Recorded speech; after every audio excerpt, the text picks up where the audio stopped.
Bad news looking short term for GME. If we look here, there's massive put positions being built up on GME right now. A humongous negative delta. Somebody's building a massive pool looking to drive the price lower. This is important, one, because we have the June OPEX coming up and the June cycle that should be pretty big. So we've been talking about that they most likely want to drive obligations from a very low point. And it seems like somebody's building a position to drive it lower before they have to start filling their obligations. Justin, let's go further into the detail.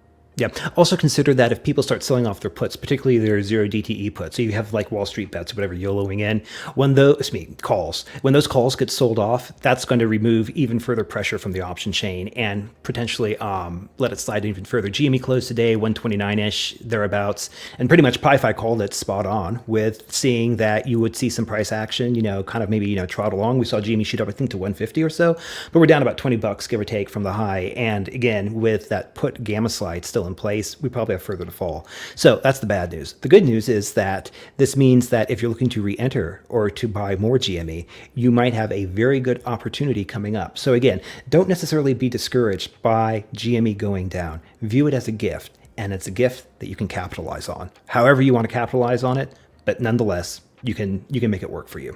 As well as being prepared, because people call us shills. The super stock community is really starting to hate us, which is not so much a bad thing, but calling us shills for accurately trying to see what is happening within the GME space. You cannot just say MOAS tomorrow 100 days in a row, and eventually you'll be right if it does happen, but you have to just look at things from an unbiased view.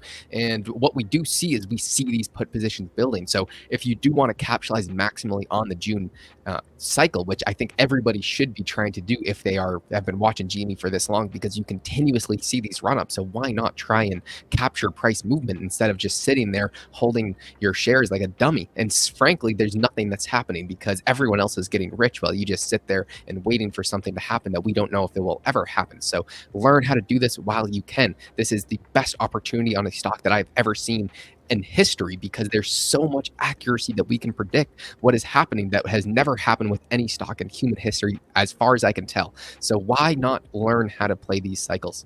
Absolutely. And I'll say in final conclusion, if you do want to learn really well, get over to PiFi stream, check it out. Excellent teacher, worth the watch.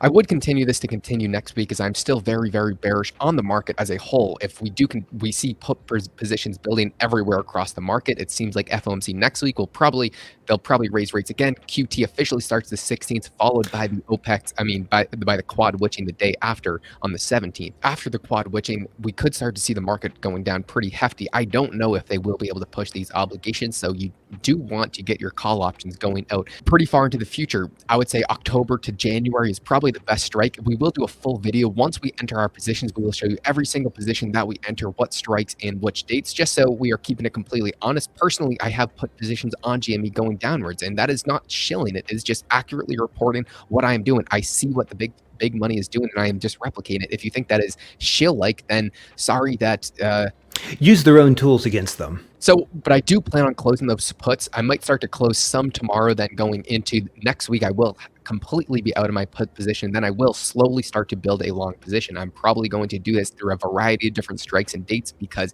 you get different leverage with each one, and there's a bunch of different IV plays that you can position. We will go over that completely when we actually enter these positions for this June cycle. If you do enjoy these, please leave a like and comment. We'll see you on the next one.